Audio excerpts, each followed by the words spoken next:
Every choice builds character. On the Virtuosity podcast, we explore how to make every day a rep toward excellence. I'm Corey, your host and co-founder of Virtuosity. My journey into character development began in sport, where I discovered that strengthening my character didn't just improve my performance, it transformed my entire life. Since then, I've been gripped with understanding how we can intentionally build character to fuel both personal and professional success. At Virtuosity, we believe character is like a muscle. It needs consistent training. That's why we've built a research-based system that acts as your character gym, making character development practical, scalable, and accessible, even within the largest organizations. On this podcast, we sit down with participants from our flagship Virtuosity program, where individuals commit to a full year of daily character development powered by Virtuosity. Our guests will share why character matters to them, how they're applying it in their personal and professional lives, and the insights they've gained along the way. We hope these conversations challenge, inspire, and equip you with new ways to integrate character into your own journey. Subscribe to stay up to date with our weekly episodes, and if something resonates, share it with your friends and colleagues. Ready to start your own Virtuosity journey? Download the Virtuosity Character app or visit virtuositycharacter.ca to learn more. Now, let's dive into today's episode. Hello, everyone, and welcome to the 7th episode of the Virtuosity podcast. If you're new, I encourage you to check out our launch episode with Mary Crossan for a powerful introduction to the series. Today, we're thrilled to welcome James Rychard as our guest. James is a 23-year fighter and instructor from the city of Burlington, Ontario, Canada. He is an accomplished author writing for both Firefighting in Canada and Canadian Firefighter magazines on topics that challenge the status quo, introducing ideas that are unconventional. In 2022, James joined 23 other Canadian professionals with his article, Guarding Against Burnout in the Emergency Services, A Firefighter's Perspective, published in the Canadian Journal of Criminal Justice Report, special issue for public safety personnel. To complement his Bachelor of Arts degree in psychology, James is a graduate of the Ontario Association of Fire Chiefs Humber College's Fire Service Executive Management Certificate Program, a program focused on strengthening senior fire officer competencies. Sitting on several international committees, James has a boots-on-the-ground understanding of the issues the fire service sector faces today. He is a passionate advocate for both organizational and personal wellness, specializing in leaders' decision-making and mental health. James has successfully presented at international chief fire officer conferences on burnout, human factors and performance, culture, and character leadership. Jay, I love your focus on both performance and well-being. That has been such a personal interest of mine as well, coming from the athletics background where I always felt like well-being took the back seat to performance, and you focus on both equally, which I think is such an interesting way. So I'm really excited to dig into that more, and in particular, how you think character can play a really important role in supporting those. So welcome. It's great to have you with us. Thank you, Corey. It's really nice to be here. So the first question I always jump into asking our guests is, why does character matter to you? Well, I think for me, it's really kind of simple. For me, it's really more about who shows up is a lot more important than what shows up. So we seem to focus a lot on people in the organization. We seem to focus a lot on people's roles and what they do and what capacity they can actually make change within the organization. But what I'm finding is that who shows up is much more important than what they can do on the job. Yeah. And that who piece, that's really where we bring that character aspect. When we talk about competencies, that's what they do, whereas character is about who we are. And I totally agree. It's such an important piece that we typically overlook. And so you've really been interested in this peak performance, well-being area. How did you get interested in that? What brought your passions towards that area? Well, it's actually two pieces. Like yourself, I'm also an intercollegiate athlete, and I actually played university football for University of Waterloo and Bishop's University. And I really found that there was a lot of similarities between what was going on in the sports world with what's going on with fire. While I was at university, I also graduated in psychology. So I took a real special interest in understanding, Dr. Mihaly Csikszentmihalyi's focus and work on flow, Maslow's work on peak performance or peak experiences, excuse me. And I really felt that that was a really applicable piece when you look at fire, when you look at sports. So then adding those pieces in just made so much sense to me. Yeah, definitely. And so what are the parallels that you see between athletic and what you're doing in the fire services? What exactly are those things? Well, it's kind of funny, really, because I go back, I think about uh, all my training that I did with football and how we put on equipment during, practice and game situations. But then we also had like meetings, and we also had strength conditioning on the side, and we also had special work with physiotherapists and stuff like that for injuries and rehabilitation and getting back to the job. And there's just parallels completely on so many different levels and that's why I kind of want to call firefighters, industrial or tactical athletes. So looking at the fire Mhm. service through an athletic lens, it all kind of makes sense. So when you kind of take a look at the firefighters themselves and who actually ends up applying to get into these jobs, there is a lot of athletic background that a lot of these participants or fire recruits are bringing to the table. So it's really just transferring what they know to um, to the job itself. Yeah. Yeah. Oh, that's really interesting. And the the when I think about what sparked your interest in this character area, bringing it into firefighting services, you've been so passionate and you've been such a character champion around this. What did originally spark your interest to bring it into firefighting? Well, thank you so much for saying that, Corey. It's really been an honor to kind of help champion this, almost like an ambassador, if you will. It was 2020, and it was just in the beginning of COVID, and I noticed that there was 20 plus fire service leaders that were leaving effective immediately, whether it was news feeds or Google feeds or on like basically out in the community, we're basically saying, okay, these people are leaving effective immediately, and it really dawned on me that there was a pattern. What was the reasons why?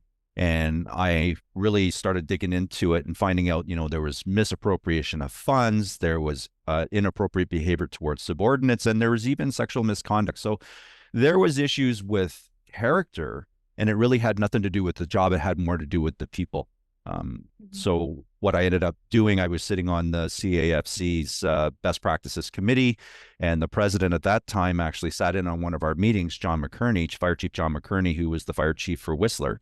And I said to him, I said, Chief, I wrote him an email, and I said, I think there's a pattern going on here. And I'm wondering if we could actually dig into finding a little bit more about what we can do to make this a lot better. And at that time, too, I've been collaborating with Steve Virgin from the Canada Revenue Agency. We connected, and you want to talk about a soul that's so passionate about character leadership. I don't really think next to you and Dr. Crossan herself, I don't think there's anyone more passionate than Steve Virgin. I think I feverishly took notes on him on what he was saying for about an hour in our conversation. I think my hand was actually really really tired from all the writing and all the notes I was capturing. Completely enthused by that conversation, I transferred that into conversations with Chief McCurney, and we just realized that, yeah, maybe there is something that we can do to actually get merge this gap between fire leadership and character leadership. Mm. Yeah, that's it's such an interesting application. And I've also heard you talk in the past about the being really motivated or passionate around burnout in fire services. And when you think about character and burnout, do you see the development of character being able to mitigate burnout at all? Or what's the relationship you see between character and burnout? Well, absolutely. I think character, you talk about burnout, and there was a study done years ago by John Dodson and Yerkson Dodson. Can't remember their first names, but 1908, and they created this bell curve, and they found that peak performance was at the top, and boredom was at the bottom of the bell curve, and then burnout was at the other end. And it just seemed from the studies that they were doing that people who were pushing themselves in terms of peak performance were finding themselves at the top, but keep pushing themselves a little bit more, they were actually finding themselves burning out. The interesting thing in talking about character is that when we talk about character, it's really more about self-awareness. It's about bringing in more awareness to judgment, which leads to personal decision making. And Mhm. from this study, they uncovered that as stress increases or arousal increases, performance increases, but only to a certain point. We have to be more aware. We have to have more judgment. We have to have better decision-making skills to maintain that peak performance that prevents us from just being bored in life, but also prevents us from also being burnt out. Yeah, that judgment and decision making piece is such an important part. And I'm curious when you look at this framework, and I'll start by sharing some examples as I give you time to think about this. But I'm curious if you see any typical patterns in terms of when we look at the character framework, we typically look at if you have imbalances in character, it can compromise your judgment and decision making and then undermine these other aspects, such as burnout. So it can influence burnout. And so, for example, we could actually experience burnout if we have really, really strong drive, but actually we have lesser temperance to support it. So this is typically you see people going go, go, go, but they don't really take enough time to kind of rejuvenate themselves. But you can also see burnout if someone has really strong accountability, but they don't really have strong collaboration. So they're not creating these support networks and leaning on others to help them. Or you could even have burnout because you have really strong humanity, you're always serving others, but you may not have a lot of integrity to support it. So you're less focused on essentially working on yourself and you're overextending yourself. Do you see any typical patterns in firefighting in terms of stronger overweighted dimensions versus underweighted dimensions that could lead to burnout? Or do you think it's quite individual and maybe no pattern? That is an overloaded question. um, well, I think you touched the nail on the head and just basically talking about the vices, whether you're whether it's a plus or whether it's a minus. And fire service is really interesting because we respond in emergency situations, but it's also the non-emergency stuff. And this is where a lot of our temperance could come in. Maybe there's some issues that actually have a lot of high emotional intensity, if you will, going on within the little firehouses or fire stations, because we're talking about family systems theory. We're talking about people who are trying to, get along, and those can be emotionally charged events. So I think there is definitely burnout situations, probably from basically having things waver back and forth from temperance to accountability, or from integrity to humanity. It all depends on really what situations we honestly get put in, but I don't think it's just related to the emergency responses per se. So I think we also have to take a look at the fire service through an ecosystem, understanding that it's the non-emergency that almost has a little bit more implications, if you will, for burnout, just in terms of the character about going back and forth between the two vices. Yes. Yeah. Yeah. And as you talk about the organization as a whole, thinking about creating a culture change in an organization can be really challenging. And as we've tried to bring character into the firefighting kind of industry, what are the challenges that you have felt with trying to bring that in, and perhaps what surprised you as well as you've tried to embed this? There's a saying in the fire service, and it was coined by Alan Brunacini, the late fire chief of Phoenix Fire Department, many years ago. He's pretty much the godfather of the fire service itself. If no one knows about him, they're definitely trying to emulate him. So we're talking about someone who just is revered as pretty much the subject matter expert when it comes to fire. He had a saying that said, firefighters hate two things: change and the way things are. So when you take a look at the fire, yes, it's funny, really. Yeah. So when you take a look at the fire service, and you're looking at fire service leaders who are exuding judgment, exuding decision making, that's going to have an impact and an effect on the subordinates, firefighters down below, like myself. They at one time were firefighters. So there's a very strong possibility that the modality or the mentality of change and the way things are has probably permeated up into the top tier. So because fire is like that, it makes us a little bit more Paleolithic in our thinking, because we don't want necessarily change, but we don't want to make things the way things are. So then it's kind of like this slow moving animal, if you will. So introducing what I would think are unconventional concepts and ideas, such as character-based leadership, although it looks really well, putting that application into place might take a little bit of time.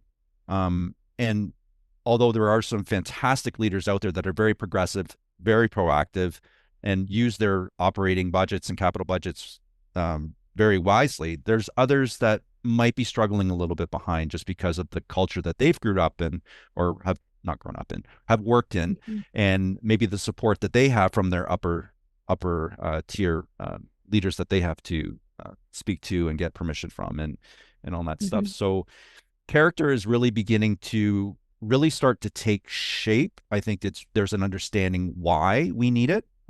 It's not just about improving that judgment decision making, but what I love about what Ivy has actually created with the character framework is that you could really drop any competencies into the framework and put it together. That means the cool thing about the character framework is that you could use this for any rank or role, any type of department within the organization, and slowly this can become permeated through the ecosystem where the whole culture itself begins to change. But until we kind of work with how we're going to deal with the change and the way things are kind of mentality, it's probably going to take a little bit more. Yeah. So do you feel like right now you're still in the place of trying to make a case for character, or do you feel like there are other things you're doing in terms of like, are there any development practices that are starting? Are there any recruitment practices? Like, what else might be happening, or is it still trying to make a strong case for character? I was very fortunate, one, to have had Chief McKerney really listen to me with an open mind and an open heart about character-based leadership. And the executive director of the CAFC, Tina Saradine, has been quite supportive in trying to help get this into the fire service itself. And then when there was an opportunity with the CAFC, with the Leadership Development Committee that actually created a new rapid response course for fire service Canadian fire service leaders, we actually put a request out to Dr. Mary Crossan, and she was so kind to offer her time to actually deliver a character-based leadership presentation, and I was very fortunate and honored to ask to join her as a practitioner on the side as a person who's actually in the job. So the CAFC has now have a rapid response course that's now been actually recorded, that's now going to be used for future fire service leaders as well as part of leadership development. So the fact that that's been done is wonderful. I've had the privilege to present at the United States Fire Administration's National Fire Academy Leadership Fire Officer Symposium in 2023 with Kimberly Milani. We introduced character-based leadership there. And then just before that, in 2022, this was probably back, Corey, when I met you, when I was talking to Ducia about basically polishing up my character leadership presentation. I delivered it actually at the Symposium in the Sun down in Clearwater, Florida, where I introduced character in the fire service. And coincidentally, it was actually well attended. And believe it or not, it was actually two times that I actually got to teach. I got to teach in the morning, I got to teach in the afternoon, and it was still populated in the afternoon. And I remember one of the board members, Chief Jim Cook, who said that he doesn't normally sit into presentations, and this time he sat through the first one and he sat through the second one. So I was really, truly honored by that, and I knew that there's an appetite, if you will, for character, and it was just really about the application and putting it in place. So I believe that there are little pockets of potential that's actually beginning to put character leadership in place. And what do you think that appetite or that the piece that resonates with people when people go to these workshops and, you know, in this case, they go again, what do they say is resonating with them? Can they put a finger on it? And do they share that with you? You know, it's kind of funny because part of my presentation was also talking about social intelligence and talking about the dark triadic personality traits of, you know, narcissism, unhealthy narcissism, Machiavellianism, and psychopathy. And I guess we can also put sadistic behavior in there as well, so make it a dark tetradic personality.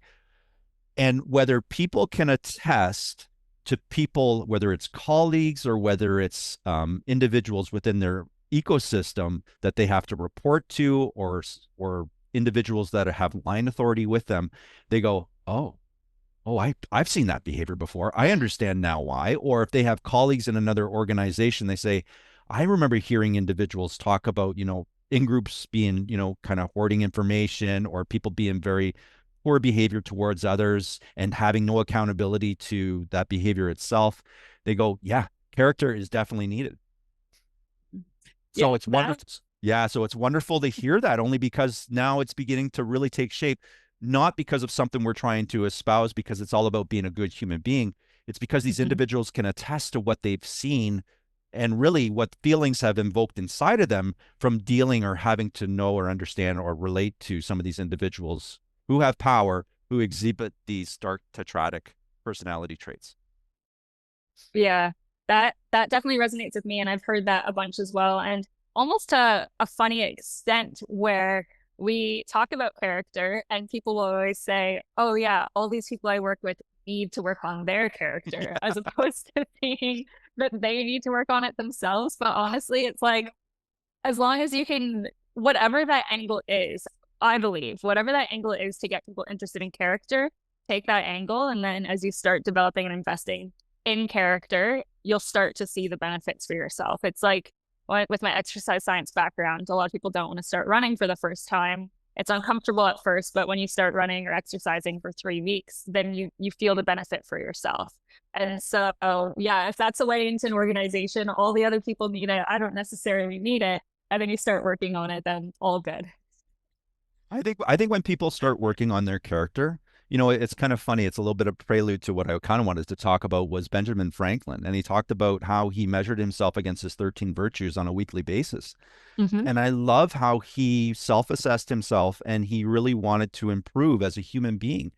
We're talking about an individual that goes back centuries. We're talking about an individual who actually coincidentally created the first volunteer fire company in Pennsylvania. I mean, this is where it's fire and character really kind of has a really cool alignment, because it's Ben Franklin that I think of when I think about measuring my character on a daily basis. I love the way he did it. I think it was absolutely brilliant. And it's a really great self-awareness piece. And as we become more self-aware, we make more better, we have better judgment. And as we have better judgment, we make better decision making, which really equates to better living. Wow, I didn't know his involvement with the firefighting side of things, so that's new. That's really cool. Yeah, yeah. So it kind of really brings everything almost full circle, especially when people are beginning, if people in the fire community begin to go, why do we need this? It's say, well, it's kind of interesting. It actually bridges back to the origination of fire. And, even before the big Chicago Great Fire that they had, to talk about Ben Franklin doing all this stuff. So this is just really powerful, Yeah. yeah, powerful stuff. It's just amazing. Yeah. And so moving into the development piece, as we are starting to talk about tools that we can use, you've been now on the Virtuosity program for a few months now. Curious about how that experience has gone for you. How have you noticed it influence your character, your practices, and potentially any opportunities that you could see it in supporting either firefighting or just in general frontline services? It's kind of cool because we just finished talking about Ben Franklin and measuring himself on a weekly basis. The Virtuosity is the virtual, like virtually the same thing. And I love the fact that I can actually check in, see how I was. I try not to get too hard on myself, only because, going into fire, responding to calls, our call volume's actually increased. I don't know exactly why. I think it's just been an increase in medical. We have a lot of people have mental behavioral health. A lot of people have drug issues because they're trying to deal and cope with the stress. So they're trying to assuage that stress. But times I can really be tired and really a lot more, 53 years old. I'm kind of getting up there. I'm not the spring chicken I was when I first started. So it's a little bit more to kind of regroup myself. So having the Virtuosity, having those reminders, gives me that sense of accountability, which is wonderful. I love the library of resources you and Dr. Crossan has put together. It's just everything's at my hands, and I love that. So it's going really well, and I really appreciate the diversity of thought that actually exists within the community, the Virtuosity committee, talking to different people, going through their own means. Yeah. And the daily practice piece, I think you have a really interesting angle here, because your routine isn't as routine as most people's, I don't think. It's a lot harder to get into a natural rhythm. And I think a lot of times when we're talking about the daily practice of character, and especially through Virtuosity, we try and encourage people to get into a daily routine. And some people that don't have that daily routine struggle with that. They're challenged with that. How have you been able to integrate that into your daily practice? Has it been easy? Has it been challenging? What tips might you have for other people that don't have a natural routine that they can always count on? Yeah, you hit the nail on the head. It is definitely difficult. I don't have that regular routine. So, muscle memory, kind of going by what you are practicing on a daily basis. It's easy to kind of make it automatic, right? It's kind of like brushing your teeth. It's just an automatic thing. You don't even think about it anymore. But with firefighting and kind of just how it just goes up and down, it really makes it a struggle for me. So I really try to, I guess maybe the benefit for myself is because I'm so passionate and so involved with the character program, I want to do it. So I really find myself gravitating towards whatever part of the day it is to actually get on the Virtuosity, check in, make sure that I'm answering the questions. So I'm actually doing the things that I'm supposed to be doing on a daily basis, which is wonderful. But for other people, it is so, I have to basically forgive myself. If I miss a day or two, I can't get hard on myself about it. I have to just say, it's kind of like the surfer. Sometimes you're going to get the big waves. Sometimes you're going to get the small waves. You're just going to have to be able to surf both of them. So my advice to anyone is just don't be hard on yourself. Try to get it in as quickly and as soon as possible to hold that accountability to yourself. But whatever you do, don't be hard on yourself about it, because it's, we all go to the gym. Sometimes we push ourselves to go through when we shouldn't go through, but then we don't have that great workout. And then other times we just say, you know what, I'm going to miss this session today, but I'm going to recover, do what I need to do today. And then the next day you go in and you have a super workout, and then that momentum is just generated again. So really it's more about, I kind of love using the metaphor of talking, or an analogy of using the surfer is just riding those waves. So that's what I would kind of advise people to do. Yeah, I think that forgiveness piece is such an important part. And I think in a lot of our character development programs, people that struggle to engage often attribute it to being too hard on themselves. If they can't do it perfectly, they don't want to do it at all. And so we also think about how, like, being able to forgive yourself, that is a character behavior in and of itself. So then you get this funny chicken and the egg where you need character to be able to develop character. And so it's kind of like this tool, though, like when we use improv as a tool for character development, you need character to practice improv well, but it also stress tests your character. You see the areas for improvement. And so I think just trying to embrace the character development challenge. It's not meant to be easy. It's meant to be difficult. And I think that forgiveness piece, as you're saying, is such an important piece for people to just, you've missed a few days, just get back on it. Yeah, exactly. So I'm just looking at our time here. Is there anything else that you wanted to talk about in terms of how character practice can impact either performance, well-being, burnout, any of those interest areas for you? I think what I really want to kind of leave it with is that, regardless of industry, regardless of sector, I think it's absolutely vital that we are hiring, developing good human beings. The bonus about the character program, the benefit about Virtuosity, the benefit about the character framework is that it not only improves judgment and decision making, but we're talking about values, virtues, and traits that espouse a good human being. And when we have good human beings in our organizations, it creates psychological safety, it improves engagement and empowerment, and it improves morale. So we win. My way I look at life, I guess, if you will, as a leader without title, is that if we improve people professionally and we improve people personally, it becomes cyclical. So what happens at work, if you become a good worker at work, could become a good person at home. So that's talking about a husband, a wife, father, mother, spouse, partner.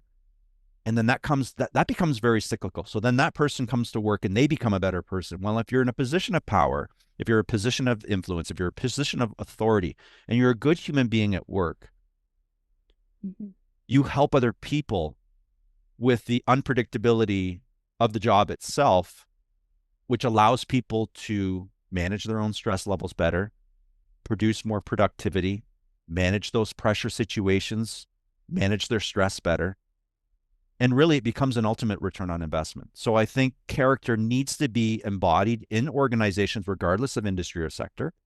And I really think this actually has a real power to actually make a better society.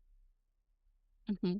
Yeah, I couldn't agree more. Wouldn't it be amazing if organizations ended up being the engines for, human flourishing, as opposed to the engines that impact burnout, that impact depression, anxiety. And so I think organizations are definitely capable of that. And I think character has a big role to play in equipping organizations to be able to do that. Corey, I took a real calculated risk the other day when our prime minister announced his cabinet of ministries and secretaries. And I put out a message on LinkedIn addressing to him, and I said, wouldn't it be amazing if you, as well as your cabinet, could take a character-based leadership onboarding program? And the reason why I said that was I brought some information, brought some insights into the mental behavioral health that's going on inside our organizations. People are doing more with less. We have a housing crisis. We have financial crisis. The geopolitical, as well as the economic climate, is pretty peaks and valleys right now, if you will. And we need to do our best, but it also, character is really beneficial when it's the leadership that takes it, because when it's the leadership that takes it and the followers see how important it is, there's more of a buy-in. What more of a buy-in would there be for our levels of government, regardless of what level it would be, whether that's federal, provincial, municipal, regional, that if our top of the echelon takes a character-based leadership approach, how amazing would that be to filter through the national system? They would have the propensity to actually affect positive change for all Canadian residents, because they would be taking the part as being the leaders who see the benefits in this program, who the people, to the individuals who are below, they would serve as the ambassadors. They would be like, oh, maybe we should try something like that. Wouldn't that be amazing to see that permeation go all the way through the system? And then finally, we would actually have a leadership doctrine that actually would focus and promote good moral human being, which in effect improves judgment, which improves decision-making, which ultimately protects the nation itself.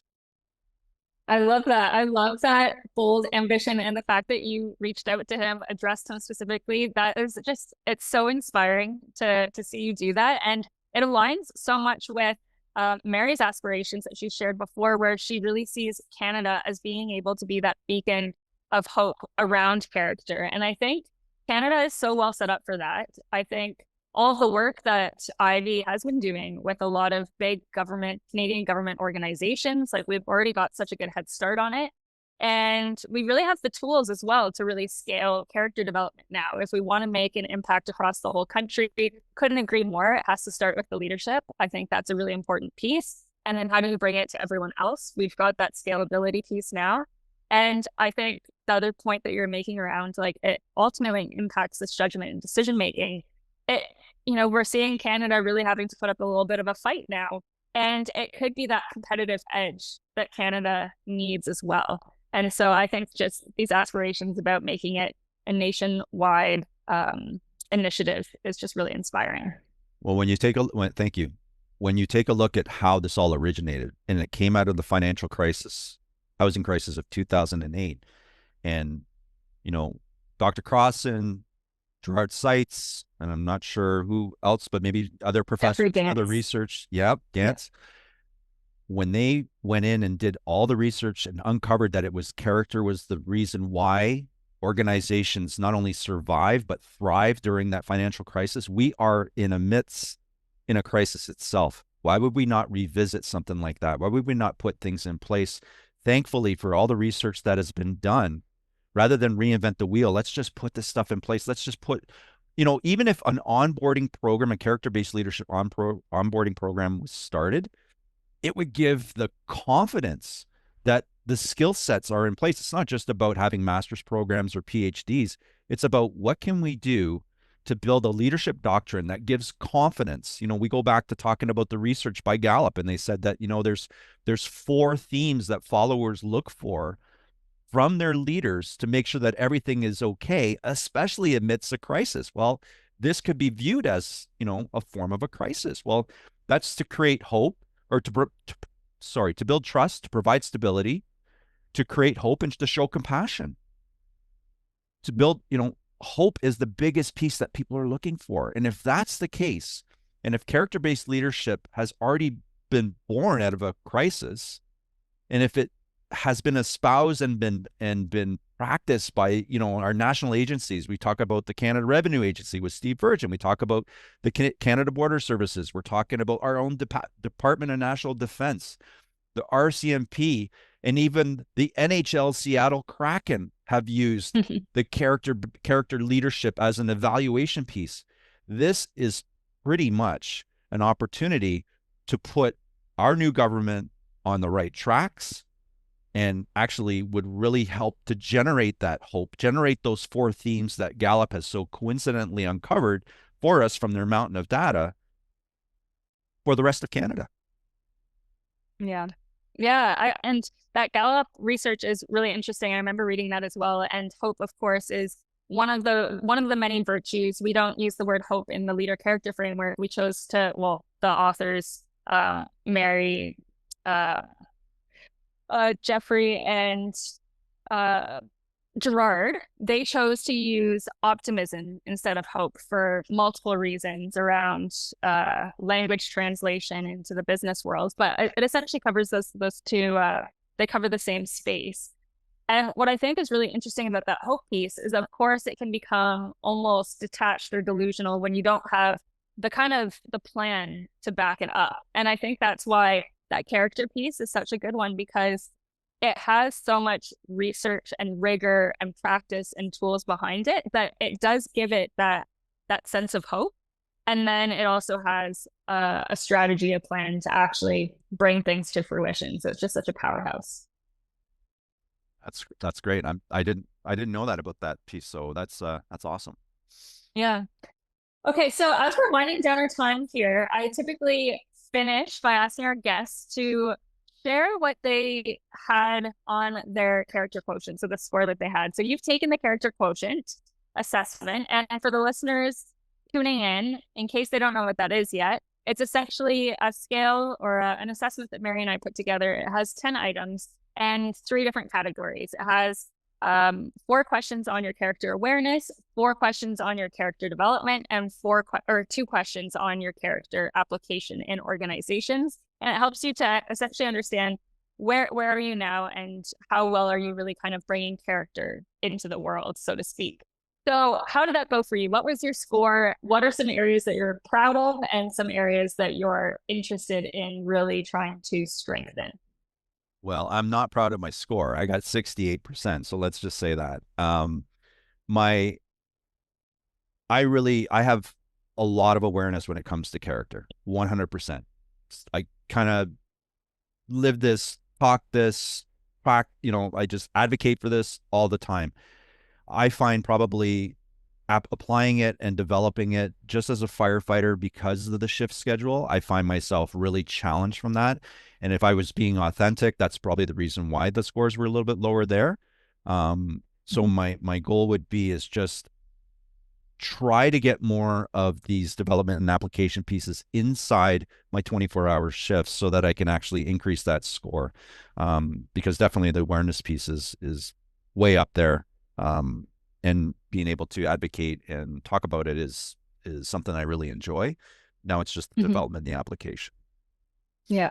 Yeah. And I think a lot of people are in that same camp. It's, when your organizations haven't prioritized it, when it's not part of the culture, when it's not, you don't have all the tools and the, practices to support you, it can be challenging to go about it yourself. But I think you're such a great example of someone who is championing this, who is trying to bring it in more regularly and more concretely. So keep going and keep going, and maybe the development and application pieces will get easier over time. Well, thank you, Corey. I appreciate that. I when we talk about character, we talk about character leadership. I just want to leave with one thing. Dr. Keltner from UCLA Berkeley, social psychologist, uncovered that power is a real significant piece, but there's a power paradox. So he basically says that as we gain power, the very skills that we use to gain power are the very ones that we begin to deteriorate once we get it. So this is a real awareness piece for individuals who are in leadership positions, because unbeknownst to them, power is very intoxicating. Power is something that we don't even realize that that skills are beginning to slip while we're in it. And this is where I think the balance comes in of character, that it balances that power piece, because power is really only supposed to be meant to influence and to help individuals, not to be hoarded and used for ulterior reasons. When we have character balancing that, I believe power works in conjunction, and it actually works to actually affect that positive change that we as subordinates, as followers, are looking for our leaders to do. Yeah, and I do think that awareness piece is so powerful as well. I've looked at a lot of research that actually shows as people climb in leadership, their humility decreases. So very essentially what you're saying. And I think it's a real wake-up call, because I think a lot of people think character just naturally develops over time. It just strengthens over time. But this research and your insights there show that character can atrophy over time, especially if we're not aware of it, especially when there are power influences like that. And so just being aware of all these character muscles that we need, we can keep those front of mind, and that will help us develop. But of course, we can take that 3 steps further by actively trying to practice it every day, embedding it in organizations, and really creating the support networks so that people don't have to go about this on their own, because that can be so challenging. No, that's well said. Any other final thoughts? I know you said that was a final thought, but just anything else you wanted to cover today, or is that it? No, I think I'm good. Okay. Well, I know that you've just come off, I think you said you came off a shift, and I know you were tired. So thank you so much, Jamie, for joining us. And again, these pieces around performance and well-being, and how character can play such a central role, not just in firefighting services, but as you say, across any industry, across any sector. And the aspirations we both share for sure around seeing this at the top of Canada and all across Canada is quite exciting. So I really enjoyed the conversation. Thank you so much for joining us. And yeah, it was great to have you with us. Thank you very much, Corey. It was an honor to be here. I appreciate your time. You have just finished another episode from the Virtuosity podcast. If you have any questions and want to connect, please reach out to me at corey@virtuositycharacter.ca. I'm also on LinkedIn, so let's connect. As always, thank you so much for listening. Bye for now.